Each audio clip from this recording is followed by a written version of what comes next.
Hello everyone, मैं हूं सायन और आप सभी लोगों का स्वागत है फिजिक्स विद सायन के नए वीडियो में। तो हमारा जो नया बैच लॉन्च हुआ है विक्रांत बैच, उसमें क्लास 12 का आज फर्स्ट वीडियो हम लोग अपलोड करेंगे। तो आज क्या करेंगे क्लास 12 के फर्स्ट वीडियो में, तो देख पा रहे हैं मैं कौन सा टॉपिक लिख कर रखा हूँ, इलेक्ट्रोस्टैटिक्स। तो इलेक्ट्रिक फील्ड एंड चार्जेस आपका सबसे पहला चैप्टर है क्लास 12 में। तो क्लास 11 के ऊपर एक वीडियो ऑलरेडी आ चुका है विक्रांत बैच का, आज क्लास 12 के ऊपर एक वीडियो आएगा। तो आज के इस सेशन में हम लोग क्या पढ़ेंगे, कॉपी और पेन जल्दी जल्दी निकाल लीजिए। आज के इस सेशन में हम लोग पढ़ेंगे चार्जेस के बारे में, फिर quantization of charge, charge density और कूलम्ब्स लॉ। इन सब सारे टॉपिक्स के बारे में पढ़ेंगे आज। बहुत ही इजी चीज़ है। मैं ये 2025 के बोर्ड्स को फोकस करके हम लोग ये क्लासेस सब ले रहे हैं, तो मेरे क्लासेस फॉलो करना, इससे आप लोग को 110% रिजल्ट आएगा ही आएगा। मैंने पहले ही बोला था, आप लोग को सिर्फ मुझे क्या देना चाहिए पड़ेगा, टाइम और अटेंशन। ठीक है, तो चलिए क्लास शुरू करते हैं। तो सबसे पहले चार्जेस में जाने से पहले इलेक्ट्रोस्टैटिक्स है क्या, ये जो हम लोग ब्रांच ऑफ फिजिक्स पढ़ रहे हैं ये है क्या। टोटल मैं अगर चार्जेस रिलेटेड बोलूं तो ये टोटल 3 टाइप का फील्ड होता है, इलेक्ट्रोस्टैटिक्स, मैग्नेटोस्टैटिक्स, इलेक्ट्रोमैग्नेटिज्म, या और एक तो होता है इलेक्ट्रोमैग्नेटिक फील्ड। मतलब मैं क्या बोल रहा हूँ, देखिए 3 टाइप का फील्ड होता है। एक है इलेक्ट्रोस्टैटिक्स, इलेक्ट्रोस्टैटिक्स, नंबर 2 होता है इलेक्ट्रोमैग्नेटिज्म, इलेक्ट्रोमैग्नेटिज्म, और एक तो होता है एक तो इलेक्ट्रोस्टैटिक्स, एक तो इलेक्ट्रोमैग्नेटिज्म, और एक तो मैग्नेटोडायनामिक्स। एक होता है मैग्नेटिज्म या मैग्नेटोडायनामिक्स, मैग्नेटोडायनामिक्स। तो ये मतलब क्या है, इलेक्ट्रोस्टैटिक्स का मतलब है जब हमारा चार्ज रेस्ट में रहता है, चार्ज एट रेस्ट। तो चार्ज एट रेस्ट जब रहेगा तब हम लोग बोलेंगे इलेक्ट्रोस्टैटिक्स। जब हमारा चार्ज मोशन में होगा तब हम लोग बोलेंगे इलेक्ट्रोमैग्नेटिज्म। इलेक्ट्रोमैग्नेटिज्म कब होगा, जब charge at motion, charge at motion. और इलेक्ट्रोडायनामिक्स कब बोलेंगे, जब चार्ज इन एक्सीलरेटेड मोशन। ये नॉर्मल मोशन था, वहां पर एक्सीलरेशन नहीं होगा, इधर होगा हमारा एक्सीलरेटेड मोशन। तो charge at accelerated motion, charge at accelerated motion.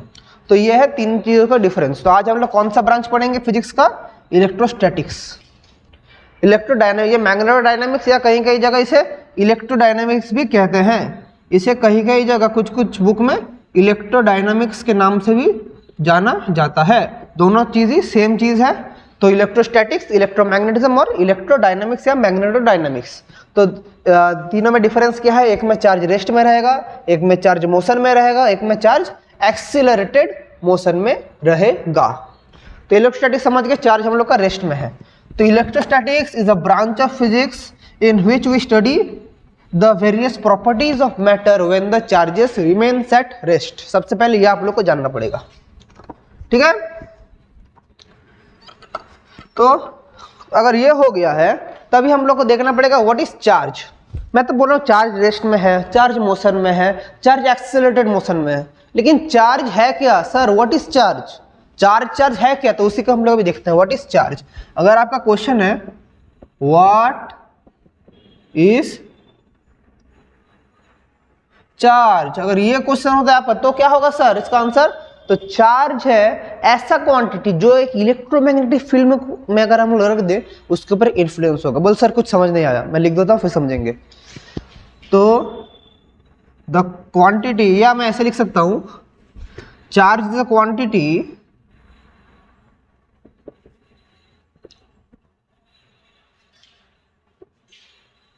That experiences a force when placed in an electromagnetic field। तो सर इसका मतलब क्या है, सोचिए इधर एक मेरा इलेक्ट्रिक फील्ड है, इधर मेरा एक इलेक्ट्रिक फील्ड है, यहाँ पर मेरे एक इलेक्ट्रिक फील्ड है, इस रेंज में अंदर एक इलेक्ट्रिक फील्ड है। इधर मैं अगर एक चार्ज को लेके जाऊं, उसके ऊपर एक फोर्स इन्फ्लुएंस होगा, उसके ऊपर इस चार्ज को मैं अगर इस इलेक्ट्रिक फील्ड के अंदर ले जाऊं, उसके ऊपर एक फोर्स फील होगा। तो वही टाइप का एक क्वांटिटी को हम लोग बोलेंगे charge. Quantity that experience a force when place in electromagnetic field. अगर सिमिलरली एक मैग्नेटिक फील्ड होता है, ये ले जाता चार्ज, फिर भी एक इन्फ्लुएंस उसके ऊपर होता है। तो वही टाइप का जो इन्फ्लुएंस जिसके ऊपर होगा, उस पैरामीटर को हम लोग बोलेंगे चार्ज। अगर फिजिक्स का थ्योरी में बोले तो चार्ज का फॉर्मूला क्या है, आप लोग करंट इलेक्ट्रिसिटी में क्लास 9 में पढ़ के आ चुके हैं कि charge equals to I T, that is current into time. Q equals to I T, यह है फिजिकल और फिजिक्स का formula, charge equals to current into time. Okay, got it. तो ठीक है, चार्ज समझ गए। अभी हम लोग देखेंगे चार्ज तो कितना टाइप का होता है बच्चों, कितना टाइप का चार्ज होता है, सभी को पता है, बोलिए बोलिए। 2 टाइप का चार्ज होता है। वेरी गुड, आप सभी लोगों को पता है, पॉजिटिव चार्ज और नेगेटिव चार्ज। चार्ज तो 2 तरफ का होता है ना। हमारा जो चार्ज होता है ये पॉजिटिव भी हो सकता है और नेगेटिव भी हो सकता है। चार्ज पॉजिटिव या नेगेटिव कुछ हो सकता है, ठीक है। तो पॉजिटिव चार्ज क्या होगा और नेगेटिव चार्ज क्या होगा। तो पॉजिटिव चार्ज जिसमें पॉजिटिव इन्फ्लुएंस है, नेगेटिव जिसमें नेगेटिव इन्फ्लुएंस है। तो उसके बारे में मैं आप लोगों को डेफिनेशन नहीं दूंगा, लेकिन इसका प्रॉपर्टी हमें एक जानना पड़ेगा कि हमारा जो चार्ज का प्रॉपर्टी है कि same charge repel each other, opposite charge attract each other. ये आप लोग को पता है कि same charges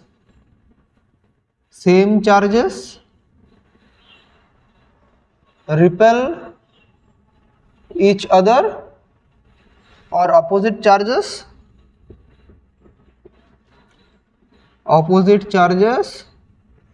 attract each other,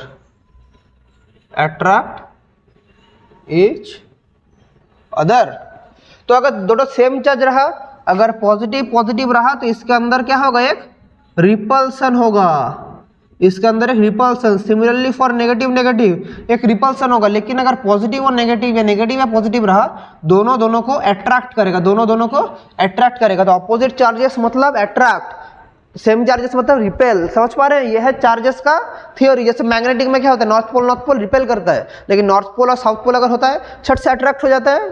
तो सेम चीज हैपेंस फॉर चार्जेस। अभी मैं आप लोगों को क्वेश्चन करूंगा, सबसे स्मॉल चार्ज पूरे वर्ल्ड में क्या है। चार्ज को हम लोग छोटा कर कितना छोटा कर सकते हैं, चार्ज को कितना छोटा कर सकते हैं। तो इसका आंसर है एक इलेक्ट्रॉन का चार्ज। ये मैं क्या बोल रहा हूं, smallest charge is charge of an electron. एक इलेक्ट्रॉन के चार्ज से कम चार्ज पाना इम्पॉसिबल है। अब इलेक्ट्रॉन का चार्ज क्या है, एक इलेक्ट्रॉन का चार्ज है 1.6 इंटू 10⁻⁹ कूलम। तो this is the smallest charge. इससे कम चार्ज हम लोग फाइंड आउट नहीं कर सकेंगे। This is the smallest charge. तो this is the charge of 1 electron. Got it. Now let us see, हम लोग जो चार्जेस हम लोग का पूरा वर्ल्ड में है, चार्जेस का कुछ रूल है या कुछ भी टाइप का चार्जेस हो सकता है। मतलब क्या कुछ भी टाइप का चार्ज हो सकता है, तो उसको ही हम लोग देखेंगे। तो इस थ्योरी को बोलते हैं क्वांटाइजेशन ऑफ चार्ज। बहुत इजी टॉपिक है, अच्छे से समझ लीजिए मैं क्या बोल रहा हूं। इसे बोलते हैं quantization of charge. Quantization of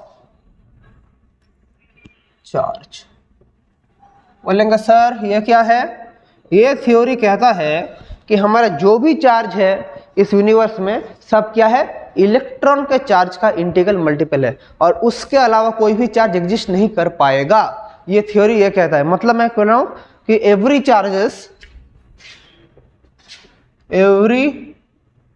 charge must be integral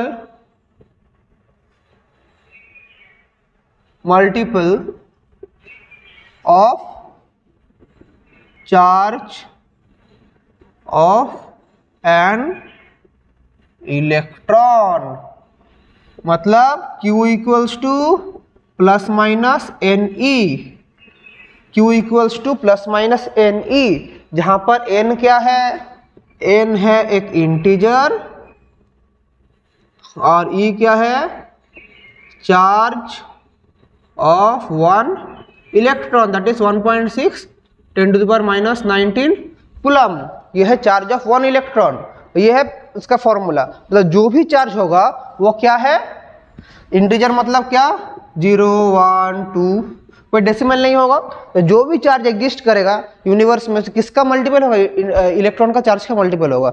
मतलब हमारा चार्ज क्या रह सकता है, हमारा चार्ज 1e 2e 10e ऐसा रह सकता है, लेकिन 1.5e 2.8e ये सब नहीं रह पाएगा। समझे, यह है क्वांटाइजेशन। ई का वैल्यू पुट कर देंगे, हमारा आ जाएगा क्या क्या फॉर्मूला में रहेगा। तो आप लोगों को किसी भी टाइप का अगर चार्ज देके पूछे कि ये पॉसिबल है कि नहीं, आप लोग इलेक्ट्रॉन के चार्ज से डिवाइड करेंगे। अगर वो इंटीजर आया तो आप लोग बोलेंगे ये पॉसिबल है, अगर नहीं आया ये इम्पॉसिबल है।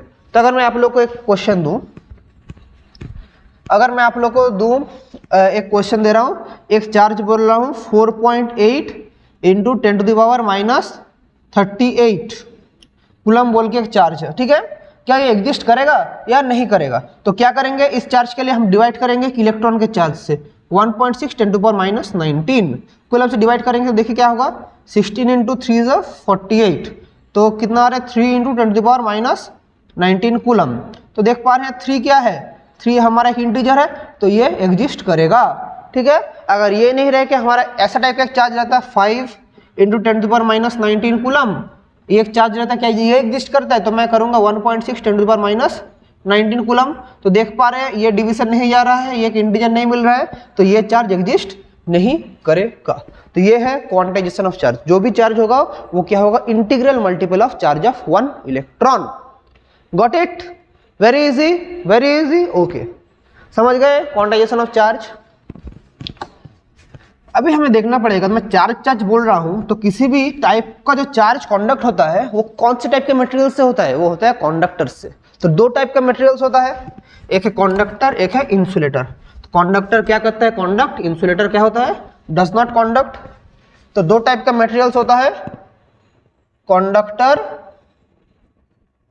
And insulator. तो कंडक्टर क्या करता है, कंडक्टर कंडक्ट करता है और इंसुलेटर कंडक्ट नहीं करता है। कंडक्टर जो कंडक्ट करेगा, क्या कंडक्ट करेगा, चार्ज कंडक्ट करेगा, हीट कंडक्ट करेगा। तो अगर अभी हम लोग देखेंगे, एक कंडक्टर तो कंडक्ट करता है, ठीक है, लेकिन एक चार्जिंग कैसा होता है, कंडक्टर के अंदर चार्ज कैसा होता है। तो टोटल 3 टाइप से चार्जिंग होता है। आप लोग मोबाइल चार्ज करते हैं, वैसे किस किस टाइप से आप लोग एक कंडक्टर को चार्ज कर सकते हैं। तो हम लोग अभी करेंगे मेथड्स ऑफ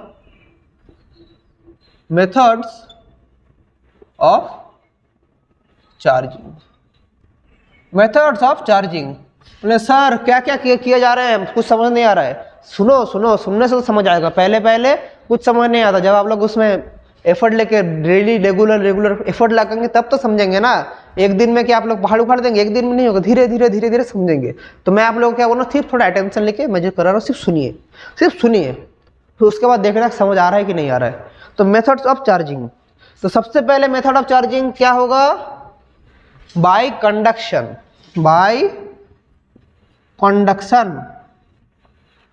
कंडक्शन यानी कि डायरेक्ट कंडक्ट करवा के। मतलब सोचिए क्या है, इधर मेरा एक कंडक्टर है, इधर एक चार्ज्ड बॉडी है, ठीक है, ये एक चार्ज्ड बॉडी है, ठीक है। अगर मैंने इसको डायरेक्ट कंडक्ट करवा दिया तो यहां से चार्ज फ्लो हो के इधर हमारा स्टोर होना शुरू हो जाएगा। तो ये क्या हो गया, हमारा एक कंडक्शन प्रोसेस, इसे बोलते हैं डायरेक्ट कंडक्शन। समझ गए? फिर किस प्रोसेस से होता है, इसके बाद होता है बाय फ्रिक्शन। अभी बोलेंगे सर फ्रिक्शन से कैसे होगा, एक कंडक्टर है, एक चार्ज बॉडी है, ऊपर रख के रेगुलरली हमें रैप करना पड़ेगा। मतलब यहाँ पर एक कंडक्टर है, ये एक चार्ज्ड मटेरियल है, ठीक है।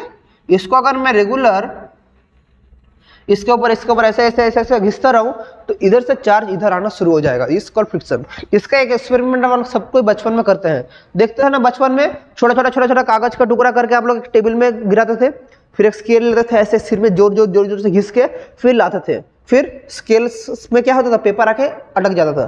तो वो क्या था, वो भी स्टैटिक इलेक्ट्रिसिटी था, लेकिन कैसे हुआ, देखिए कुछ कागज का टुकड़ा काट के मैंने फेंक दिया हाथ में, रूलर लिया, ऐसे ऐसे ऐसे ऐसे ऐसे, फिर ऊपर रख दिया, धीरे धीरे कागज का टुकड़ा रूलर में आ रहा है। बचपन में सोच रहे थे सर मैजिक हो रहा है, मैजिक मैजिक मैजिक, लेकिन वो मैजिक नहीं है, वो फिजिक्स है। तो क्या होता है, जब हम लोग इसको सिर में घिसते हैं, वो फ्रिक्शन की वजह से उसके अंदर एक चार्ज स्टोर होता है। वो चार्ज जब मैं इधर आऊंगा, वो चार्ज ही हमारा ये पेपर को खींच लेता है। तो that is the method of friction. समझ गए? इसके बाद फ्रिक्शन के बाद कौन सा मेथड है? By induction. फ्रिक्शन के बाद है बाय इंडक्शन। इंडक्शन मतलब एक चार्ज बॉडी है, उसके से इंड्यूस्ड होकर दूसरा बॉडी चार्ज होगा। मतलब एक यहां पर चार्ज बॉडी है, एक अनचार्ज बॉडी है, इससे इंड्यूस्ड, कोई भी कांटेक्ट नहीं है, लेकिन इससे क्या हो रहा है? इंड्यूस्ड हो रहा है, इंड्यूस्ड होके चार्ज हो रहा है। तो ऐसे टाइप का हम लोग बोलेंगे क्या? Induction process. तो टोटल 3 टाइप का चार्जिंग का मेथड आप लोग के लिए है सिलेबस में। सिलेबस में क्या ऐसे 3 टाइप से होता है, इसके अलावा नहीं होता है। तो यह है methods of charging. Got it? अभी हम लोग देखेंगे चार्ज डेंसिटी क्या है। चार्ज डेंसिटी, तो सबसे पहले डेंसिटी क्या है याद है या भूल गए? What is density? जानते हैं तो कमेंट में आंसर कीजिए, कमेंट में आंसर कीजिए जल्दी जल्दी। व्हाट इज डेंसिटी बच्चों? What is density? Density is nothing but mass by volume. Density क्या था? भूल गए या याद है? Density is mass by volume, ये था। तो अभी हम लोग करेंगे चार्ज डेंसिटी। अभी हम लोग करेंगे चार्ज डेंसिटी। तो देख लेते हैं क्या है चार्ज डेंसिटी। टोटल 3 टाइप का चार्ज डेंसिटी रहता है। चार्ज डेंसिटी टोटल 3 टाइप का चार्ज डेंसिटी रहता है। एक है लाइन चार्ज डेंसिटी, इसको हम लोग लैम्डा से रिप्रेजेंट करते हैं। एक है सरफेस चार्ज डेंसिटी, इसे हम लोग रो से डिनोट करते हैं। और एक है volume charge density, volume charge density, इसे हम लोग रो से डिफाइन करते हैं। तो लाइन से समझ पाने के लीनियर आ रहा है। तो लाइन चार्ज डेंसिटी क्या है, सरफेस चार्ज डेंसिटी क्या है, और वॉल्यूम चार्ज डेंसिटी क्या है। तो line charge density lambda equals to Q by L, charge per unit length. Surface charge density sigma equals to क्या है? Q by area. और वॉल्यूम चार्ज डेंसिटी क्या है? Q by volume. ठीक है? तो मतलब charge per unit length, charge per unit area, charge per unit volume. अगर मैं ज्योमेट्रिकली दिखाऊं, अगर एक लाइन है, लाइन के ऊपर ऐसा चार्ज इंड्यूस है, लाइन के ऊपर अगर ऐसे चार्ज इंड्यूस्ड है, तो इसका अगर लेंथ है एल, तो तब हम लोग यूज करेंगे लाइन चार्ज डेंसिटी। अगर मेरा एक सरफेस दिया है, अगर ऐसे करके सरफेस, आप लोग बोलेंगे सर कैसे पॉजिटिव चार्ज होता है? नहीं, नेगेटिव चार्ज भी हो सकता है, पॉजिटिव या नेगेटिव कुछ भी चीज हो सकता है। यहाँ पर देखिए एक चीज आप लोग इधर से नोट करेंगे, मैं कंडक्टर का हमेशा सरफेस का बाहर चार्ज डोनेट कर रहा हूँ, चार्ज कंडक्टर का अंदर चार्ज नहीं लिख रहा हूँ। इसका मतलब क्या है? इसका मतलब है कि हमारा जो चार्ज है वो कंडक्टर का सरफेस में रहता है। वो भी मैं लिख दूंगा इसके बाद कि charges lies at the surface of the conductor. Charge कभी भी कंडक्टर का अंदर स्टोर नहीं होगा, कंडक्टर का सरफेस के चारों तरफ चार्जेस स्टोर होकर रहेगा।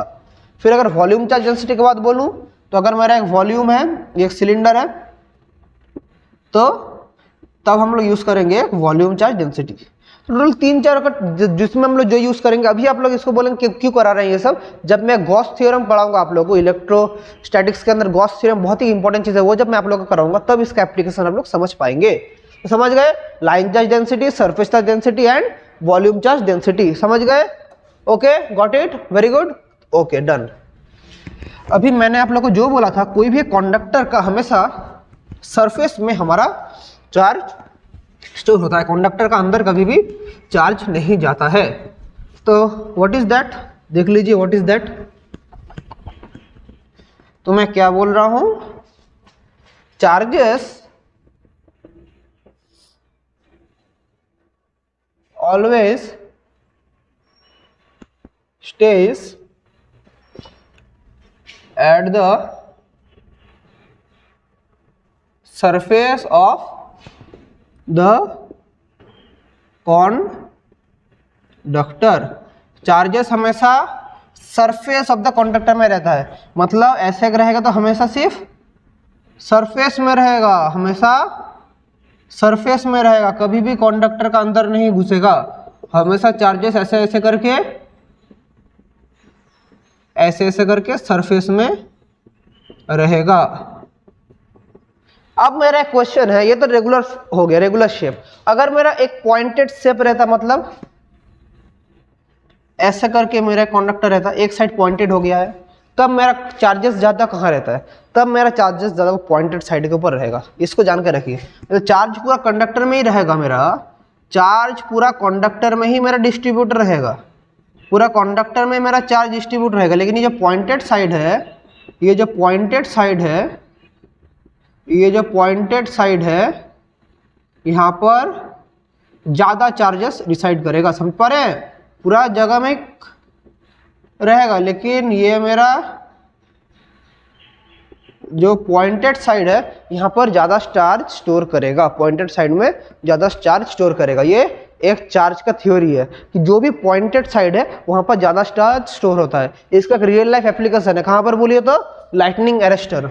लाइटनिंग अरेस्टर आप लोग देखें, क्या है लाइटनिंग अरेस्टर? ये लाइटनिंग अरेस्टर मैं क्या बोल रहा हूँ, लाइटनिंग अरेस्टर या लाइटनिंग कंडक्टर। ये क्या होता है, बड़ा बड़ा जो बिल्डिंग्स है, बड़ा बड़ा बिल्डिंग्स के एकदम टॉप में ऐसे ऐसे करके एक चीज रहता है, तो ये क्या है, इसको बोलते हैं लाइटनिंग कंडक्टर। इसके साथ एक कॉपर का प्लेट अंडरग्राउंड में दिया रहता है।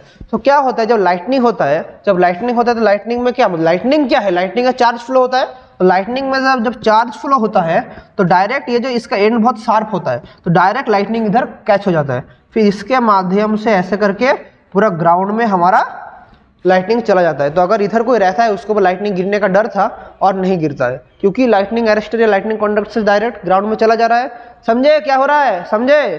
तो लाइटनिंग कंडक्टर का काम क्या है, जब भी लाइटनिंग होगा लाइटनिंग को कैच करके भेज देना। किसका एप्लीकेशन है? ये वाला प्रॉपर्टी का एप्लीकेशन है। तो अभी हम लोग शुरू करेंगे आपका most important topic, that is Coulomb's law. यहाँ तक अगर कुछ डाउट होता है आप लोग कमेंट्स में मुझे पूछ सकते हैं, या मेरा टेलीग्राम चैनल का लिंक नीचे डिस्क्रिप्शन में दिया है, उधर जाके भी आप लोग क्वेश्चन पूछ सकते हैं। ठीक है, तो देख पा रहे हैं ये सब चीजें। तो चलिए अभी हम लोग, हाँ कहाँ गया, हाँ अभी हम लोग देखते हैं व्हाट इज कूलम्ब्स लॉ। तो चार्जेस को लेके एक साइंटिस्ट थे जिनका नाम है कूलम्ब। तो सर कूलम्ब का जो लॉ हम लोग पढ़ते हैं वो इलेक्ट्रोस्टैटिक्स से एकदम बेसिक्स है, वहाँ से शुरू होता है। कूलम्ब्स लॉ का अप्लाई करके हम लोग इलेक्ट्रिक फील्ड, इलेक्ट्रिक पोटेंशियल, इन सब के बारे में हमें पता चलता है। तो सबसे पहले मैं क्या बोल रहा हूँ, Coulomb's law. Coulomb's law, Coulomb's law क्या कहता है? कूलम्ब्स लॉ कहता है अगर मेरा दो charges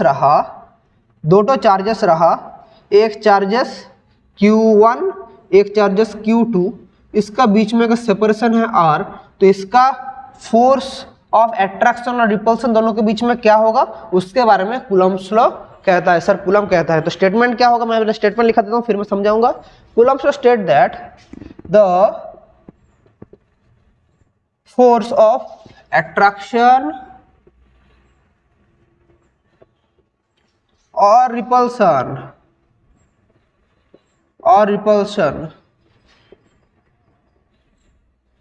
between two point charges। एक चीज ध्यान में देना, मैंने क्या बोला, पॉइंट चार्जेस, और उसके बाद क्या बोलूंगा, point charges at rest is directly proportional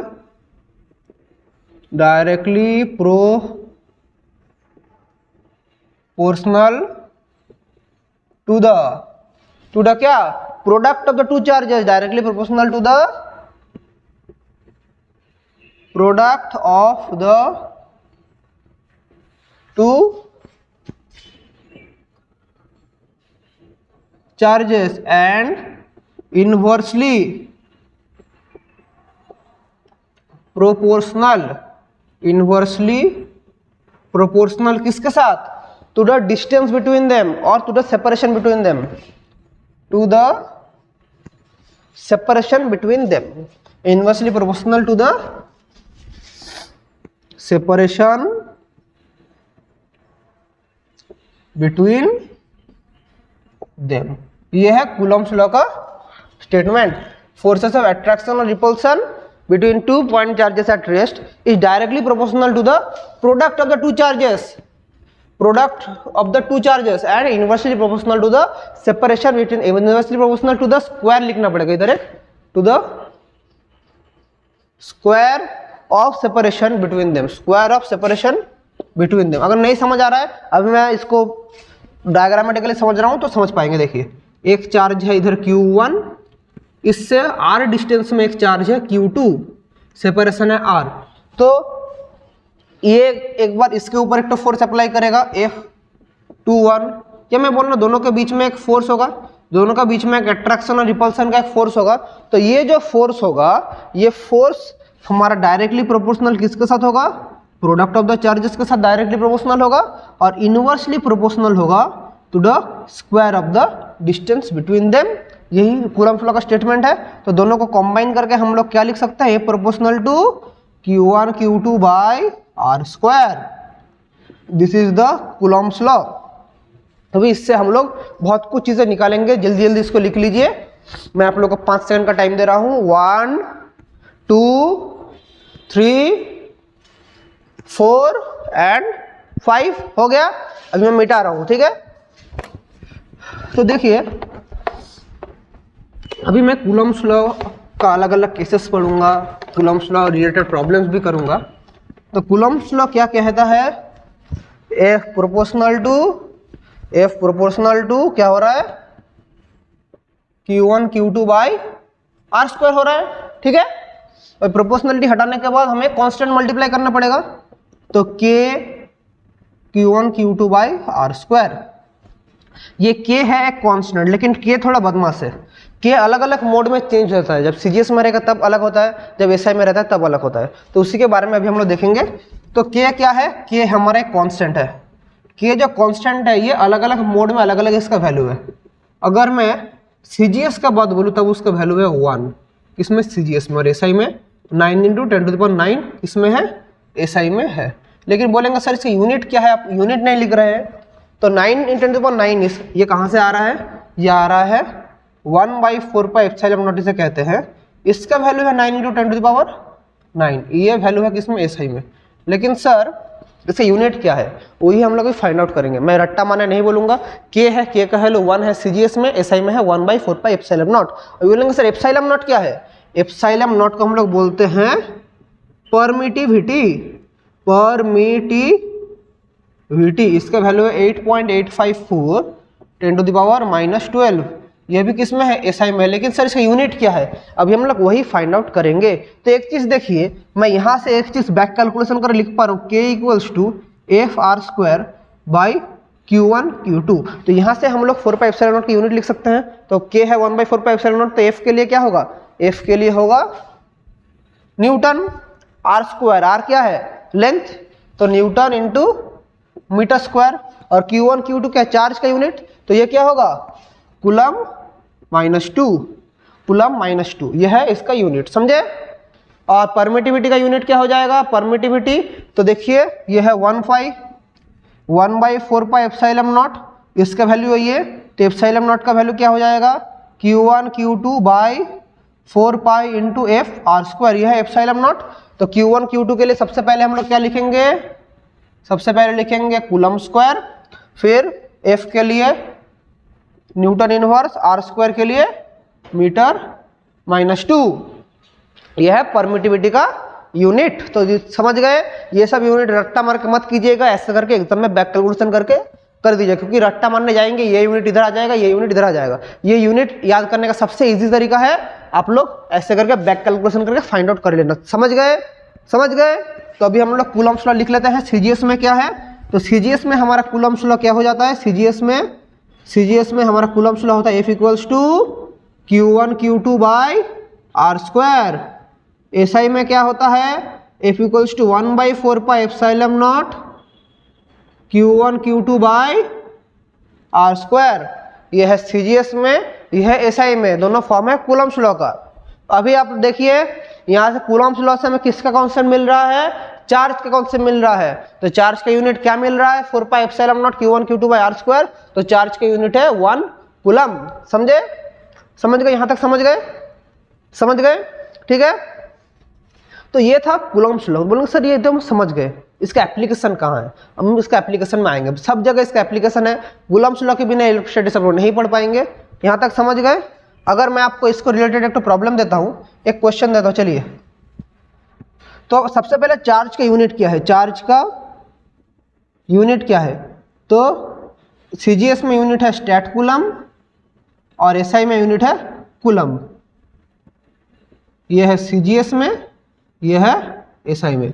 stat coulomb को किसी किसी जगह ESU भी लिखता है, किसी किसी जगह ESU भी लिखा जाता है, ठीक है। तो अगर मैं क्वेश्चन बोल रहा हूँ, एक क्वेश्चन, दो तो चार्जेस है, एक है 2 ESU, एक तो है 4 ESU, दोनों का भी सेपरेशन है 10 सेंटीमीटर। तो कितना फोर्स ऑफ अट्रैक्शन और रिपल्सन होगा, तो क्या होगा Q1 Q2 by r square, क्योंकि CGS में है। तो क्या होगा देखिए 2 × 4, आर स्क्वायर क्या है 10 स्क्वायर, तो 8/100, तो क्या होगा 0.08 डाइन, क्योंकि CGS में है। तो ऐसे करके हम लोग प्रॉब्लम्स को करेंगे, समझ गए। अभी हम लोग कूलम्ब्स लॉ का वेक्टर फॉर्म करेंगे, कूलम्ब्स लॉ का vector form, vector form of Coulomb's law. सब कुछ आप लोग को करा दे रहा हूं, आप लोग को एग्जाम में फंसेंगे नहीं, एकदम सब हम लोग कर ले रहे हैं। तो कूलम्ब्स लॉ का करेंगे हम लोग वेक्टर फॉर्म। देखिए तो क्या होगा सर वेक्टर फॉर्म, तो देखिए एक चार्ज है इधर Q1, एक चार्ज है इधर Q2, इधर मेरा एक पॉइंट है O। तो इस यहाँ से इसका एक तो चार्ज इधर आएगा, एक तो है इधर, ठीक है। मैं क्या बोल रहा हूँ देखिए, अगर मैं इन दोनों के बीच में सेपरेशन को मैं इधर मैं बोल रहा हूँ, ये है R1, ये है R2, ठीक है, और ये वाला क्या हो जाएगा R12, ऐसे करके कर सकते हैं। तो हम लोग यहाँ से जो हम लोग को मिलेगा, इधर हम लोग ये क्यों कर रही है, मैं एक इक्विलिब्रियम के लिए ट्राइंगल लॉ में मैं कर रहा हूँ। तो इसके लिए जो इसके ऊपर फोर्स होगा, इसके लिए जो इसके ऊपर फोर्स होगा, इसको हम लोग बोलेंगे F21, force on 2 due to 1। इसके लिए जो इसके ऊपर फोर्स होगा ये होगा F12, ठीक है। तो देख ले रहे हैं F12 F21 क्या है, तो F12 क्या होगा, charge 1/4 pi epsilon naught, vector sign तो होगा Q1 Q2, सेपरेशन क्या होगा R12 स्क्वायर, लेकिन डायरेक्शन कौन सा होगा, ये डायरेक्शन क्या है, ये डायरेक्शन है R12 कैप, ये डायरेक्शन है R12 कैप, समझे। तो हमें यूनिट वेक्टर का पता है, तो ए कैप मतलब क्या है, a vector by mod of a vector. तो हम लोग उस फॉर्मूला को यूज करके ऐसे लिख सकते हैं 1/4 pi epsilon naught Q1 Q2 R12 cube into R12 vector, यह है F12, और F21 क्या है 1/4 pi epsilon naught Q1 Q2, ये क्या हो जाएगा R21 इंटू R21 कैप। तो F21 1/4 pi epsilon naught Q1 Q2 R21 cube into R21 vector. तो ये क्या है, तो तबीयत भी मेरा अच्छा साथ दे रहा है आज। तो क्या है F21 is 1/4 pi epsilon naught Q1 Q2 R21 Q R21, और ये वाला, ये दोनों क्या है vector form of Coulomb's law. ये भी अगर एग्जाम में आता है आप लोग ऐसे करके दिखा देना। अभी अब आप लोगों को मैं बोलूं, कुछ कूलम्ब्स लॉ के हर समय वैलिड है या इसका कुछ लिमिटेशन है, तो इसका कुछ पर्टिकुलर कंडीशन है जिसमें कूलम्ब्स लॉ वैलिड है। तो अभी हम लोग उस कंडीशंस को हम लोग देखेंगे, कौन कौन से कंडीशंस, क्या क्या पॉइंट हमें दिमाग में रखना पड़ेगा कूलम्ब्स लॉ को यूज करने से पहले। तो कंडीशंस देख लेते हैं, कूलम्ब्स लॉ का क्या क्या कंडीशंस है, तो देख लेते हैं कंडीशंस फॉर कूलम्ब लॉ। तो सबसे पहला कंडीशन क्या है, ये जो हमारा लॉ है सिर्फ और सिर्फ वैलिड किसके लिए है, पॉइंट चार्जेस के लिए वैलिड है। तो law is valid only for point charges। Lock इसके लिए वैलिड है, ओनली फॉर पॉइंट चार्जेस के लिए वैलिड है। उसके बाद दोनों चार्जेस के बीच में जो सेपरेशन होगा वो मिनिमम एक न्यूक्लियस के साइज का होना चाहिए। दोनों चार्जेस के बीच वो कितना है 10⁻⁻15 मीटर, दैट इज 1 फर्मी। तो minimum separation between two charges must be 10⁻⁻15 metre. ये क्या है, ये इक्वल्स टू 1 फर्मी, और ये क्या है, that is size of nucleus. एक एटम के अंदर जो न्यूक्लियस होता है उसका साइज होता है 10⁻⁻15 मीटर। तो इतना होना चाहिए मिनिमम सेपरेशन बिटवीन दोनों चार्जेस में, इतना मिनिमम सेपरेशन होना पड़ेगा। और लास्ट कंडीशन क्या है, charges should be at rest. Last condition है charges should be at rest, charges should be at rest. ये है 3 कंडीशन जो हमें अच्छे से जानना पड़ेगा कूलॉम्स लॉ को यूज करने से पहले। और भी बहुत सारा कंडीशन है, ये 3 तो है main condition. Okay, got it. अभी चलिए एक दो प्रॉब्लम करते हैं, कूलॉम्स लॉ अप्लाई करके एक दो न्यूमेरिकल्स अप्रोच करते हैं। तो देखते हैं एक क्वेश्चन। तो देखिए क्या है, तो क्वेश्चन नंबर 1, मैं पहला क्वेश्चन एक तो ऐसा दे रहा हूं, एक तो चार्ज है इधर 20 कूलम, या चलिए मैं इसको 20 नहीं, यहाँ पर 80 कूलम दे रहा हूँ, प्लस 80 कूलम। यहाँ पर एक तो चार्ज है -20 कूलम, ठीक है। दोनों का बीच में सेपरेशन में बोल दे रहा हूँ 10 मीटर सेपरेशन। तो हमें फाइंड आउट करना पड़ेगा ऐसे एक पॉइंट जो इक्विलिब्रियम में रहता है। क्वेश्चन है फाइंड द इक्विलिब्रियम पोजीशन,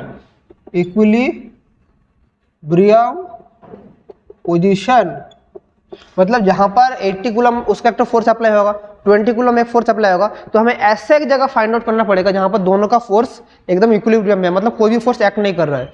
तो जान लीजिए क्या करेंगे, जब कौन सा 80 कूलम का फोर्स किस तरफ होगा, इस तरफ, इसका फोर्स होगा किस तरफ, इस तरफ, लेकिन ज्यादा किसका 80 का है, तो दोनों किस तरफ इक्विलिब्रियम होना पड़ेगा। मैं बोल रहा हूँ इक्विलिब्रियम होगा मेरा कुछ इस पॉइंट में। अगर मैं इसको नाम दे रहा हूँ ए पॉइंट, ये बी पॉइंट, अगर मैं इसको पी पॉइंट दे रहा हूँ, तो मैं बोल दे रहा हूँ कितना दूर है, x डिस्टेंस दूर में हमारा इक्विलिब्रियम पॉइंट है। तो मैं जो सॉल्व कर रहा हूँ, लेट कैसे कर रहा हूँ, देखिए, let equilibrium be at point P, और क्या बोल रहा हूँ, BP इक्वल्स टू x। तो मुझे क्या चाहिए, AP क्या होगा, तो देयरफॉर AP क्या होगा, AP होगा 10 + x मीटर, ये है x मीटर। तो मुझे दोनों के लिए दोनों फोर्स निकाल के दोनों को इक्विलिब्रियम में इक्वल करना पड़ेगा।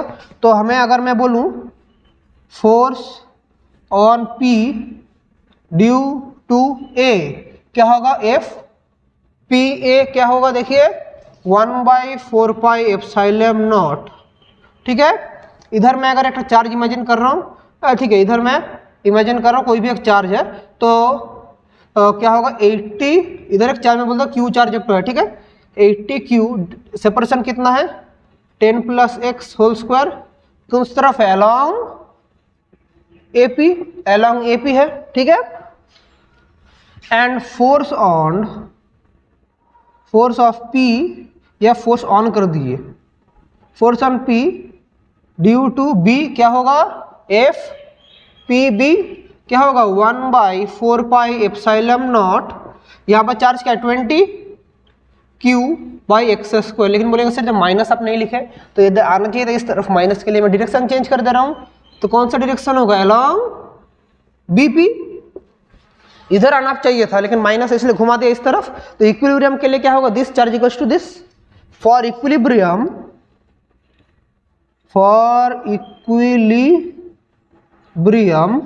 FPA इक्वल्स टू FPB मतलब क्या होगा 1/4πε0 80q/10 + x whole square equals to 1/4πε0 20q/x²।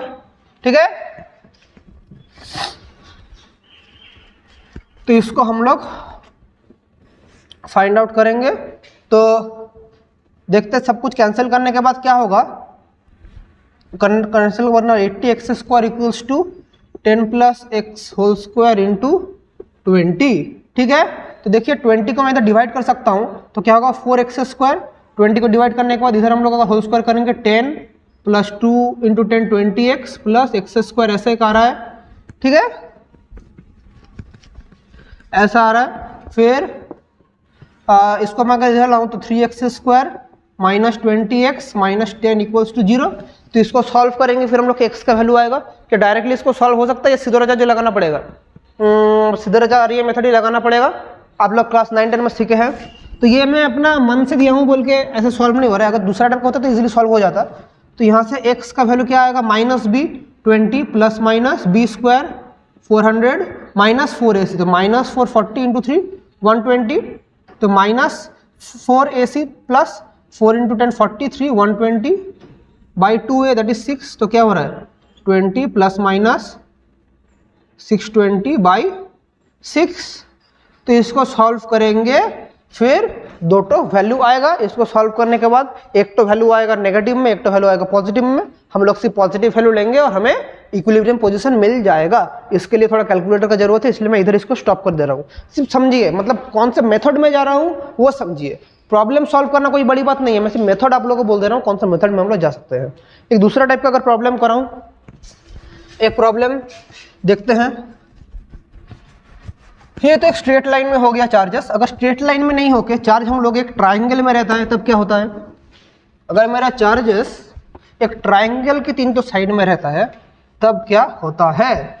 मतलब एक इक्विलैटरल ट्राइंगल है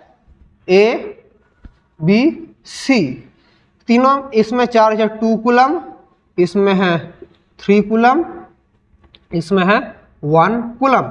तो हमें फाइंड आउट करना पड़ेगा फोर्सेस ऑन, हमें फाइंड आउट करना पड़ेगा फोर्स ऑन 1 कूलम चार्ज, क्या क्या फोर्स होगा। तो हमें ये पता है, इन सब का साइड बोल दिया है 5 मीटर करके साइड है, साइड है सब 5 मीटर करके साइड है। और इक्विलैटरल ट्रायंगल मतलब 60 डिग्री, सब एंगल कितना है 60 डिग्री। ठीक है, तो इसके लिए एक तो फोर्स होगा इस तरफ, इसके लिए एक फोर्स होगा इस तरफ। अगर मैं इसको बोलूं F1, इसके लिए फोर्स होगा इसके लिए, मतलब अगर ये भी समझ नहीं पा रहे हैं, ये है FAC, ये क्या है, ये है FAB, force on A due to C FAC, force on A due to B FAB, और इनका हमारा जो रिजल्टेंट फोर्स है वो जाएगा ये बीच से। ये हमें फाइंड आउट करना पड़ेगा, ये कितना है 60 डिग्री। समझ गए, ये है प्रॉब्लम। तो सबसे पहले FAB क्या है, force on A due to B 1/4πε0 Q1 Q2 1 × 3, distance कितना है 5², ये कितना है अलोंग 5² मतलब 25, दैट इज अलोंग क्या है अलोंग AC। FAC क्या है अलोंग AC नहीं sorry along AB, sorry along AC है 1 × 3 अलोंग AC हो रहा है। तो यह है FAC, अभी कर रहे हैं FAB 1/4πε0 Q1 Q2 1 कूलम, इधर चार्ज क्या है 2 कूलम, 5² 25, ये किधर है अलोंग BC, सॉरी BC नहीं अलोंग BA, ये वाला क्या था अलोंग CA था, BA CA। तो हमें रिजल्टेंट फोर्स चाहिए। तो रिजल्टेंट फोर्स वेक्टर का थ्योरी याद है, ट्राइंगल रूल या पैरेललोग्राम रूल। रिजल्टेंट फोर्स कितना होगा, resultant force F = √of FAC² + FAB² + 2FAC × FAB cos theta.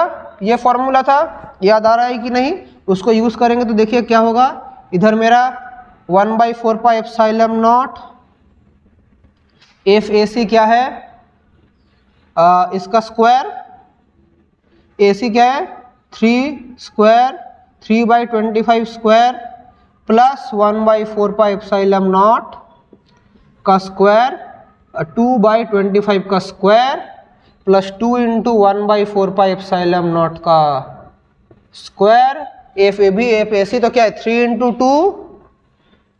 2/25 square cos 60 degree ये आ रहा है। इसको अगर हम लोग सॉल्व करेंगे तो क्या होगा, देखिए इसको अगर सॉल्व करेंगे तो क्या होगा, एफ इक्वल्स टू रूट के बाहर 1/4 पाई एप्सिलॉन नॉट आ जाएगा, रूट के अंदर क्या रहेगा 3/25, तो 9/625 प्लस 4/625 प्लस इधर है 2 3 इंटू 2 6/625 और cos 60 का वैल्यू क्या है 1/2, 2 कैंसिल आउट हो जा रहा है। तो अल्टीमेटली हमारा क्या आ रहा है, देखिए 1/4 पाई एप्सिलॉन नॉट 625 को बाहर आने से 25 हो जाएगा, अंदर क्या है 9 + 4 13, 13 + 6 19 ऐसा आ रहा है।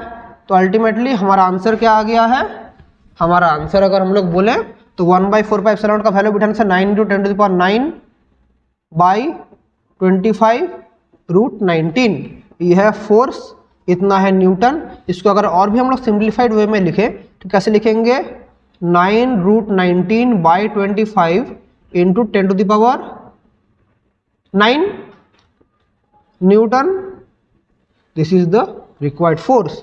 आप लोग का डाटा थोड़ा कंफ्यूजिंग आ सकता है लेकिन प्रोसेस समझिए कैसे हम लोग कर रहे हैं। तो यही हम लोग आज का सेशन एंड करेंगे। आज हमने क्या क्या सीखा, चार्ज के बारे में सीखा, फिर डेंसिटी ऑफ चार्ज, ये था एकदम बेसिक आज का लेक्चर। नेक्स्ट लेक्चर में हम लोग कूलम्ब्स लॉ का अप्लाई करके इलेक्ट्रिक फील्ड निकालेंगे, इलेक्ट्रिक पोटेंशियल निकालेंगे, इलेक्ट्रिक डाइपोल मोमेंट निकालेंगे, डाइपोल एक्सियल पॉइंट में निकालेंगे, डाइपोल परपेंडिकुलर पॉइंट में निकालेंगे, हर एक चीज हम लोग करेंगे। तो आज का सेशन हम लोग यही एंड करते हैं। Hope you like the session. अगर सेशन अच्छा लगे तो सेशन को थोड़ा लाइक करके हमारे चैनल को सब्सक्राइब करके मुझे आप लोग सपोर्ट कर सकते हैं। चलिए आप सभी लोगों को all the best and thank you.